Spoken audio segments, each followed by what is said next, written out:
Good morning and good afternoon from Brussels. Welcome back to Brussels Forum 2020 in its 15th edition. And today we're very pleased and honored to welcome US Secretary of State, Michael Pompeo, for a special conversation with us.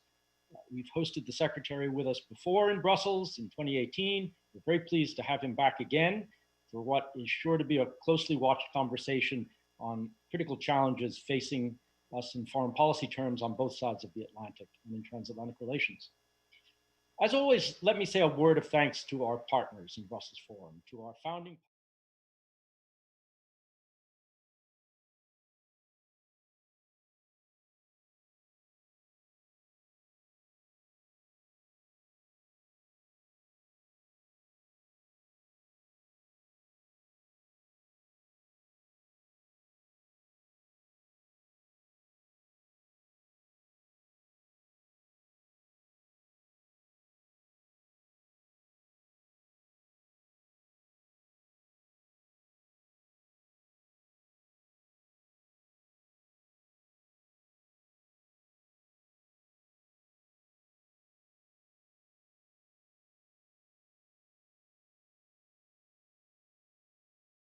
that they agreed with me. They're realistic about the state of these institutions, and they too want to fix them. I'm starting to see even more realism on the continent as it relates to the threat of the Communist Party in China. We should address that challenge together, as transatlantic partners have met many challenges, and that's what I want to focus on today. First, data, the truth. We need to acknowledge what's happening. I spoke this month with the EU foreign ministers and then last Friday at an audience in Copenhagen. In both places, I listened to a lot of feedback about the Chinese Communist Party. And I laid out a series of facts. I talked about the People's Liberation Army's provocative military actions. They include its continued aggression in the South China Sea, deadly border confrontations in India, an opaque nuclear program, and threats against peaceful neighbors. Talked about how the CCP has broken multiple international commitments, including those to the WHO, the WTO, the United Nations, and the people of Hong Kong. I talked too about the CCP's predatory economic practices, such as trying to force nations to do business with Huawei, an arm of the Chinese Communist Party's surveillance state. And I talked about many of its violations of European sovereignty, including its browbeating of companies like HSBC. Talked about Beijing's Legion human rights abuses, which continue to shock us all. That's it, just the facts, but they lead to a conclusion in our judgment. The United States is not forcing Europe to choose between the free world or China's authoritarian vision. China is making that choice between freedom and democracy.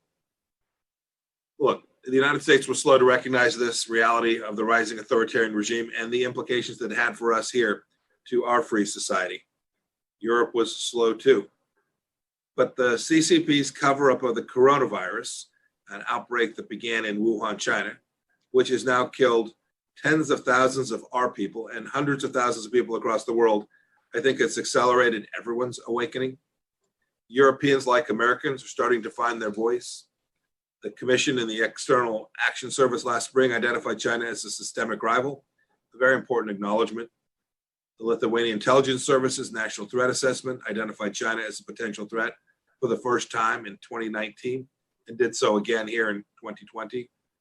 The G7 condemned China's national security law targeting Hong Kong. I greatly appreciated too how the EU has called out China for its disinformation campaign surrounding the pandemic. It's also not just words. The new Interparliamentary Alliance on China, many of its European leaders, is gaining steam. The United Kingdom has taken a strong stance against the CCP's intent to crush Hong Kongers' autonomy. The Czech Republic has led the charge in current countries to adopt principles of secure networks, clean networks in 5G. And my friend, Secretary General Stoltenberg, has issued a welcome call to NATO to make China a greater part of the alliance's focus. Clearly, there is a transatlantic awakening to the truth of what's happening. Concerns are rightly growing about the CCP's exploitation of multilateral bodies too. To give you just a single example, Chinese leaders at the International Telecommunications Union and the International Civil Aviation Organization leverage their positions to advance China's narrow interests. Certainly, the United States and many of our free world friends have our differences on the subject of multilateralism.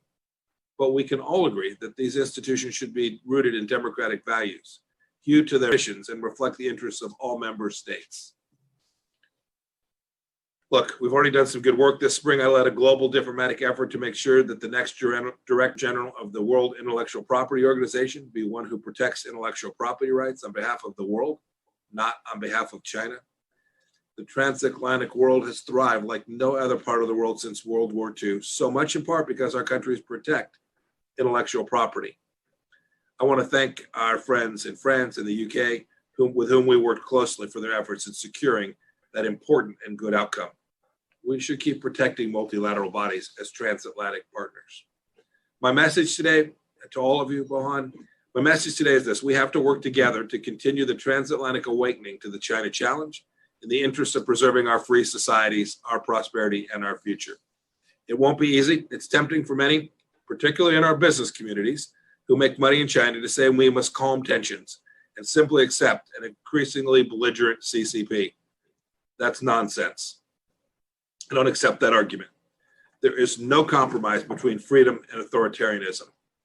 I don't want the future to be shaped by the CCP, and I'd wager no one on this call wants that either. To that end, today I'm pleased to announce that the United States has accepted High Representative Borrell's proposal to create a U.S.-EU dialogue on China.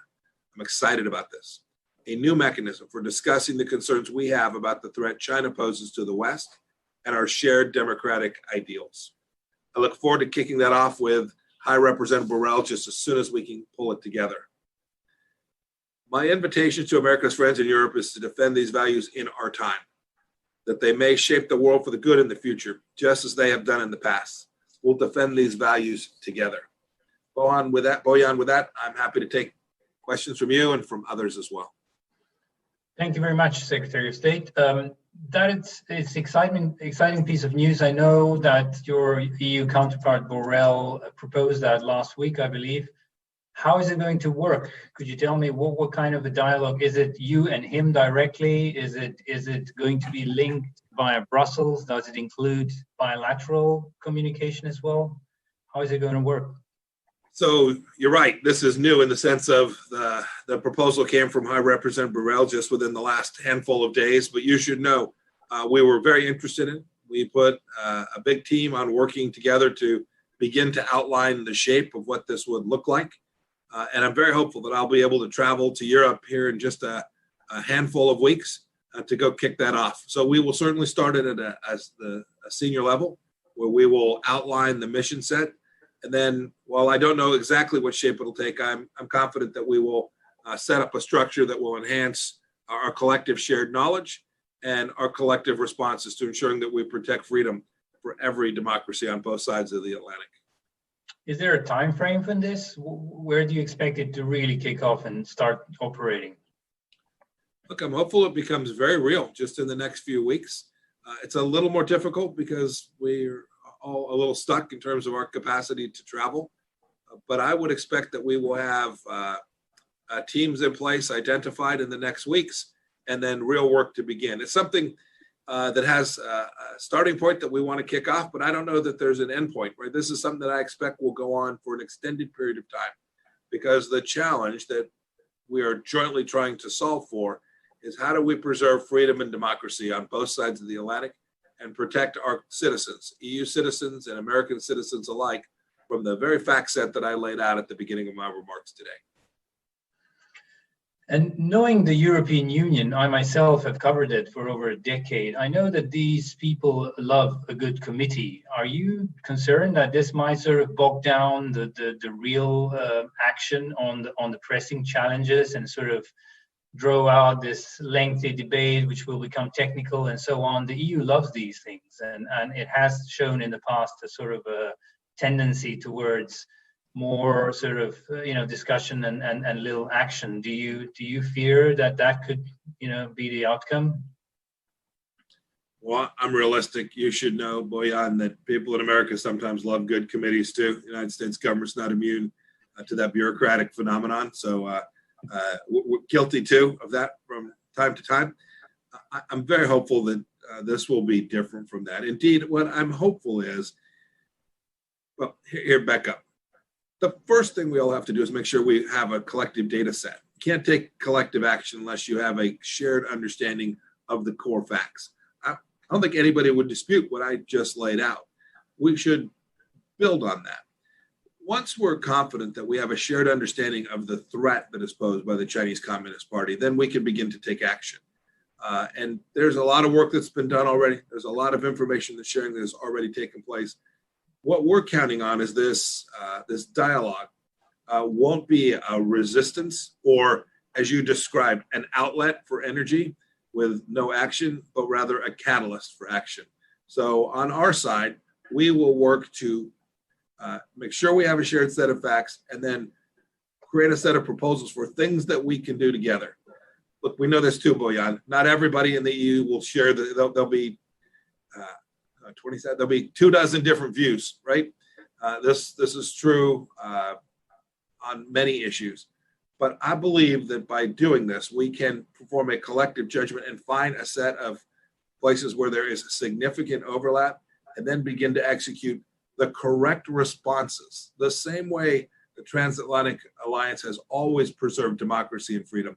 A set of collective responses that will preserve and protect those very freedoms that the Chinese Communist Party wants to undermine each and every day. I think in outlining this, you made two very important points. First, that there is an awakening in Europe about the role of China and how it shapes the global order today, and also that a lot of people are making a lot of money in China. And there is a sort of a tension between these two awareness, these two issues. China is responsible for much of the growth in the European Union, especially for its biggest economy, Germany. And I remember last year when President Trump was at the height of the negotiation with China over a new trade arrangement, Chancellor Merkel traveled to Beijing with a bunch of CEOs in tow, and it sort of was seen in some American circles as slightly undermining the American argument when Europe is doing business with China and America is trying to reconfigure the whole relationship. And your counterpart, Mr. Borrell himself, I think, said quite recently that Europe, he sort of took cue from Frank Sinatra. So he explained the foreign policy as a sort of a, we have it our way, it's a third way. It won't be the American way, it won't be the Chinese way. We'll try to kind of straddle the line. And what you're saying is basically, I think you can't do that. You have to, at one point, you'll have to wake up to the reality of things. What though if Europe continues to attempt to straddle this divide, and as the divide widens, and a lot of people fear that divide will widen given what's happening over COVID and so on. Is there a contingency plan on your behalf, on the behalf of administration? What happens if the Europeans just sort of stubbornly go through the middle? So we have big trade relationships with China too. It's a market of 1 billion plus people. That's important to the United States economy. It is not necessarily an either or, but what is required is that the rule set on which that trade engages has to be reciprocal. It has to be fair. The Europeans know this too. Make no mistake it. The Chinese have stolen a lot of German secrets, and the German people are worse off for that. Billions of dollars of intellectual property stolen by the Chinese Communist Party outside of Germany. The hardworking German people created that intellectual property, worked hard for that intellectual property, built that, protected it in their system, and the Chinese came and stole it. And they've done it all across Europe. They continue to do it. They're doing it in the United States as well. That's a place where we can work very closely together. It is not, you have to choose business over confronting the Chinese Communist Party. Indeed, confronting the Chinese Communist Party creates the opportunity for increased wealth creation in Europe and in the United States of America. And so the last thing to say about this is recall that China needs markets too. And this is what President Trump figured out that frankly no president had been willing to undertake before, was that China needs access to Western knowledge, Western know-how. We need to make sure that they do that through the system of the rules-based order that has served the transatlantic so well for all of these years.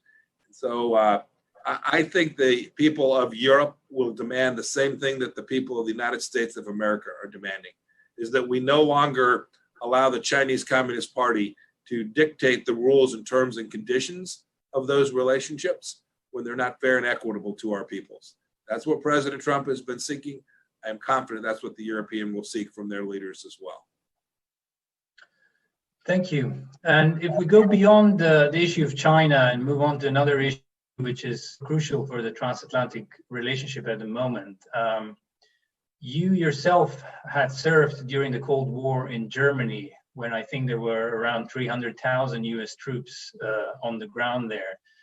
There are about 30,000, and President Trump has announced that he will pull out around 10,000 of those troops because of a number of issues, including Germany's economic ties in the energy demand with Russia, Germany's failure to reach 2% of budget payments for NATO, etc. What do you, I mean, how would you explain this strategic decision? Because we know that US strategic analysis from the Pentagon and everywhere else has concluded since 2014 that Russia does sort of pose a threat to Europe and to the United States interests. How would you explain this to your counterparts in Europe who were sort of surprised? I think we even saw the Polish president Duda yesterday, who visited the White House and whose country stands to gain from this move in terms of getting some troops over to Poland. He himself pleaded with the president not to do this, not to pull these troops out. So what would you be your strategic analysis here? Why is this? How does this help the American interest? So several thoughts, Bojan. First, we do consider Russia to be a serious threat. Spending 1% of your GDP on defense, as Germany does, acknowledges that they may well not take it as serious a threat as the United States of America takes it. They need to. They need to live up not to a commitment that the United States made on their behalf, or not that a commitment that the EU drove through them. It's a commitment that Germany made that it would live up to, and it has to date chosen not to do that. And the president has been very clear that doesn't show the resolve that Vladimir Putin needs to see from Germany. You referenced briefly Nord Stream 2 pipeline, where Germany is now going to have a significant piece of their energy connected to Russia in such a deep and fundamental way that Vladimir Putin, who appears to now going to be in power for quite some time, is going to have the capacity to have a real a capacity to inflict real costs on Germany if he chose to do so or threatened to do so. As for our decision, President Trump has spoken to this. Secretary Esper will be in London today and in Brussels, I think, tomorrow. He'll talk about our plan and how we're thinking about delivering it. But you should understand this, and I hope our European partners will understand this as well. When you see what we ultimately conclude, how we ultimately deliver on the statements that the president has made, that they're aimed squarely at what we believe to be democracy's fundamental interests, and certainly America's most fundamental interests. It's been a long time since there has been a strategic review of our force posture all across the world. We undertook that starting about 2.5 years ago, whether that was our forces in Africa, our forces in Asia, or the forces we have in the Middle East and in Europe. We began to say these are often decisions that were made in a different time. Should we reallocate those in a different way? Should we have a different composition of those forces? Everyone always wants to talk about ground troops. I get it. I was a young tank officer. You described that. And there's nothing I like as much as a good M1 tank. But it's often the case that the capacity to deter Russia or other adversaries isn't determined any longer by just having a bunch of folks garrisoned someplace. And so we really went to back and fundamentally relook what is the nature of the conflict, what's the nature of the threat, and how should we allocate our resources, whether that's our resources in the intelligence community, our resources from the Air Force and the Marines and the Army, our broad set of allocation of security apparatus, our ability to counter cyber threats. How do we allocate them? What's the best way to do this? And the decision that you see the president made with respect to Germany is an outcome from a collective set of decisions about how we're going to posture our resources around the world. I'll close with this last thought on in answer to your question. This is going to dictate that in certain places there will be fewer American resources. There'll be other places. I just talked about the threat from the Chinese Communist Party. So now threats to India, threats to Vietnam, threats to Malaysia, Indonesia, South China Sea challenges, the Philippines. We're going to make sure we're postured appropriately to counter the PLA. We think that's the challenge of our time, and we're going to make sure we have resources in place to do that. To the extent that that change, the difference in what the United States decides to do impacts adversely a threat someplace, it may be that other nations need to step up and take responsibility for their own defense in ways that they hadn't done previously. So we want to do this in full consultation with all of our partners all around the world, and certainly our friends in Europe. And another issue that similarly is sort of chipping away at the confidence in the transatlantic relationship here in Europe is the issue of Iran, which I think you're also directly involved in. Is there any sort of contingency planning for the eventuality that Iran will actually restart the nuclear program? I think the maximum pressure campaign, some people have said it works, but it also may well lead, and it seems to be leading to Tehran going back to what was, the whole point of this agreement was to avoid them striving to achieve, to create a nuclear weapon. What would you do in that sense? I mean, I think you said earlier on CBS in an interview that you're confident they will not go there, but they seem to be suggesting they are going there. What would you do if they went there? Well, and the Europeans are not on board, it would appear. Well, the Europeans just have a different view of how to achieve that. We fundamentally think they're wrong. We've had this conversation now for 3.5 years with them. We continue to have a disagreement there. Yeah, no, there's no doubt the maximum pressure campaign has been successful. The Hezbollah's got fewer resources. We've depleted their capacity to build out systems that they would have built out if we'd have continued to do business and throw wealth and money and resources at the Ayatollah. We've constrained them. We've built out a big coalition to counter Iran in the Gulf states and all across the region. So I'm very confident that the approach that our administration has taken is correct. It's also true that the Iranians have chosen not to violate their commitments under the JCPOA. It was their sovereign decision to do so. In October of this year, the arms embargo will expire. That can't happen. The Iranians will be permitted to buy weapon systems. They'll become one of the largest sellers of weapon systems around the world. They'll be able to buy Chinese jets and Russian jets. I can't imagine that a citizen of Slovenia or Germany or Greece or any other European country would conclude that it was wise to allow the Iranians to have that capability and the capacity to generate wealth by selling those weapon systems. And so the United States is going to make sure that doesn't happen. We have a UN Security Council resolution that we'll present in the coming weeks. We are hopeful that we will convince all of the partners on the UN Security Council that extending the arms embargo on Iran makes sense. It was one of the central failures of the nuclear deal, that after just a handful of years, 3 years plus, 4 years plus, we're having to contemplate the expiration of that provision, which is central to European security, not just the security of the American people. As for their nuclear program, we're watching it closely. I won't say any more than we are confident that we have the capability collectively to ensure that Iran never gets a nuclear weapon. And do you have the confidence that you will not be alone in this? Is there an alliance of the willing, including European nations, to actually take more significant action in this regard? Look, I don't know. I think the Europeans will have a very difficult argument to make to the world that they're not prepared to do what it takes to extend this arms embargo. I don't think any freedom-loving nation should stand by when they have the capacity, a tool, a legal mechanism to extend this arms embargo. I'm very hopeful that the Europeans, as the weeks tick by here, will conclude the same thing that the United States did. It's an imperative that this arms embargo be extended. And as for the coalition, there are many countries, many European countries that are with us. It's not only the case that France and Germany and the United Kingdom have a say in this. There are many European countries that share our view, and there's lots of countries in the region. Israel, the Gulf states, all of whom understand that the world's largest state sponsor of terrorism sits squarely in Tehran, and they're prepared to be alongside of us and taking the actions that we need to ensure that there's never a nuclear weapon in the hands of the Ayatollah, a very dangerous thing for the world.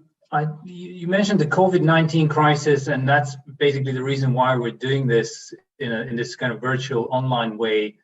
There's a lot of concern about transatlantic travel, which obviously has been obstructed by this. Initially, the United States closed the borders for Europeans, and now the Europeans are drafting plans to reopen their borders, but it would appear there's a lot of reporting and discussions that the European Union could sort of impose restrictions on travel from the United States because of the levels of infection.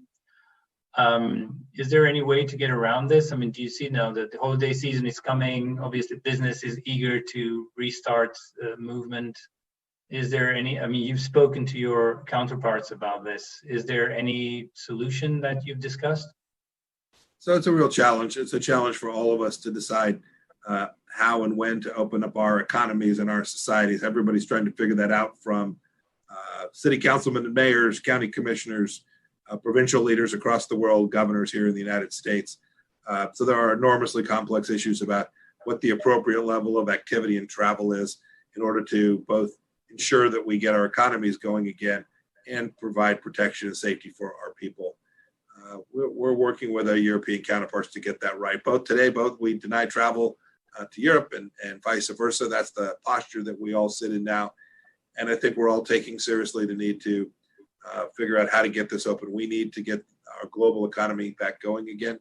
There's enormous destruction of wealth that's created, and poverty yields bad health outcomes in many parts of the world.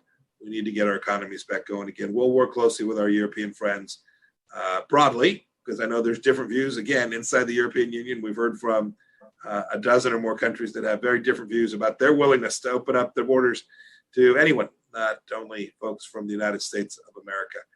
We'll work to get this right. We want to make sure it's science-based, health-based, that our transportation team, Homeland Security team, as well as the State Department, deliver a process and set of tools so that not only are nations comfortable opening their borders up again, but individuals who are making the choice to travel are comfortable that they are being protected in a way that's adequate, so that we will, in fact, not only allow travel again, but actually have people who choose to travel again as well. Great, thank you. Let's take some questions of the audience because we're running short of time. Mr. Steven Erlanger from the New York Times, diplomatic editor, he's got a question on Syria. He says the Turks are building up their presence there. They've got up to 10,000 troops. American troops are still there. So it appears that we've got more leverage with Russia to get talks seriously about Syria. Are you going to try to do that? And what are the Russians saying? I appreciate that question. So Ambassador Jeffrey and our team are working diligently to move forward the UN Security Council process, the Constitutional Committee. We're making progress. It's been terribly slow. But the question talked about leverage. Look, our troop presence there is designed to work diligently to continue to make sure that the work that we did to destroy the caliphate in Syria isn't diminished, that we continue to have the capacity to conduct counterterrorism operations in the region. We've made very clear to the Russians, clear to the Iranians as well, that they need to leave this. The millions of people who've had to flee Syria are a direct result of Iranian and Russian decisions. We passed or came into effect just this week an incredible broad set of sanctions on the Syrian regime. It's had an impact already. You need look no further than the evaluation of the Syrian currency and the financial challenges this is presenting to the Assad regime.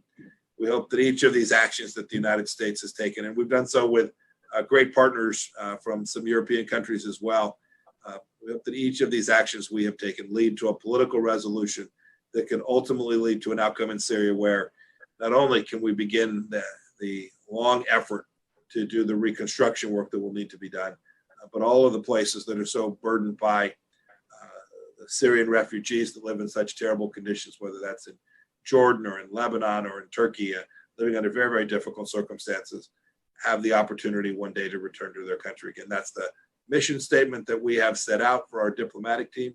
And I hope that in the coming months, we can make real progress on that. We've got another question from Mr. Hiro Akita from Nikkei. He's asking, how do you assess the result of your meeting with China State Councilor Mr. Yang in Honolulu? Was there any progress on South China Sea, Hong Kong, North Korea, COVID-19, or anything of note at all? I've talked a little bit about the meeting. I don't want to say much more about the actual conversations, but suffice it to say, what I read to you this morning about the challenges the Chinese Communist Party still exist even after that gathering. I think we were able to make clear some of the actions that the United States is prepared to take. I also think that the Chinese took away from this that the world is now, this isn't the United States confronting China, that the world is now confronting China. While I was sitting there, the G7 statement on Hong Kong came out. Literally, someone slipped him a note telling him that the statement had come out. He wanted to say this was just the United States coming after them for the national security law that's pending there. It's not. The challenges in the South China Sea, this isn't the United States and the United States alone. It's a dozen plus Southeast Asian countries and Asian countries who understand the threat. So we were able to share that. There were no major breakthroughs. He shared that they have every intention of completing the first part of the trade deal that we negotiated with them. We hope that that's the case. We hope they'll fulfill all of their commitments there. Then we've got another China question from a viewer called Dennis Amari. He's asking, what proof do you have specifically that Huawei is an arm of the CCP surveillance state, something which you've said now, and you've said that before as well? Well, there's many things that I can't share in an open setting, but I am highly confident that anybody who stares at Huawei for very long, you don't have to go very far. We know that if you go to the top floors of Huawei's commercial building inside of China, that there are members of the Chinese security apparatus working there.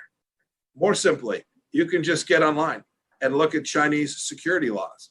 It requires companies like Huawei to share any information that they have. That includes the private information, whether that's healthcare information or other personal information of a citizen from the Czech Republic or a citizen of Germany or France. That information, if it transits a Huawei system and Huawei captures that information, they don't need a back door. They don't need secret access. They own the joint, right? They don't need a key to the floor. They own the infrastructure. And if that information passes across that infrastructure and Huawei has the capacity to capture it, the most egregious privacy violations in the world, that information will be in the hands of the Chinese Communist Party if the Chinese Communist Party deems it necessary to have that information. Huawei has a legal obligation to provide it to them. That's different than, I think, any place else in the world, certainly any country that has the capacity to have this much infrastructure inside of Western democracies' telecommunication systems. It's simply unacceptable. A bunch of China questions pouring in. This one is from Chris Schroeder. He's asking whether there are any shared interests with China that could be pursued in parallel to your campaign, basically, to contain China and redefine the relationship. And I would add to that this question, if I may have used my privilege as a moderator, is there anything you could add as an incentive to the Europeans to come along with you on this journey? Because so far it's been a lot of friction and it doesn't seem to have been, very effective. Is there any incentive that you can actually offer them? I think the Europeans have every incentive to do precisely what it is the United States is doing, which is to protect their own people, to demand reciprocity, to demand fair treatment, to no longer say to the Chinese Communist Party, look, you have 1 billion people, we're going to do it your way. That's been the model in the West for an awfully long time now. I think the Europeans have every incentive to get this right, not for the United States, not for the good of the world, but for the good of their own people. So I think there's plenty of incentives that already exist. And Boyan, this will have to be the last question. I want to take the first part of that because it's an important question. Yes, there are a whole lot of things that we hope we can work on with the Chinese Communist Party. But they get a vote. They get to decide, right? We haven't said we won't trade with them. We've simply said we're going to trade on a fair set of conditions. We haven't said, hey, we're not going to do business with you. We've said, stop stealing our intellectual property. So yes, there's a wide field that we can choose to work on projects with them, but they have to decide. Are they going to continue to abuse the Western system? Are they going to continue to behave in ways that no other nation behaves when it comes to global commerce? We see what they do at the World Trade Organization, right? They still hold out their claim that they're a developed country and they're one of the largest economies in the world. It's not fair. That's not fair not only to Americans and to Brits and to the Dutch. It's not fair to the developed nations who actually, as the WTO was formed, the system was designed for. And so, yes, I think there's lots of places we can work together. Sadly, I don't see that the Chinese Communist Party has a heck of a lot of intention of behaving in a way consistent with what we demand from each other in the transatlantic alliance. We do our level best to compete and to operate with a rules-based order where you can go to our court systems and make a claim that is truly adjudicated in a fair and impartial way, absent politics.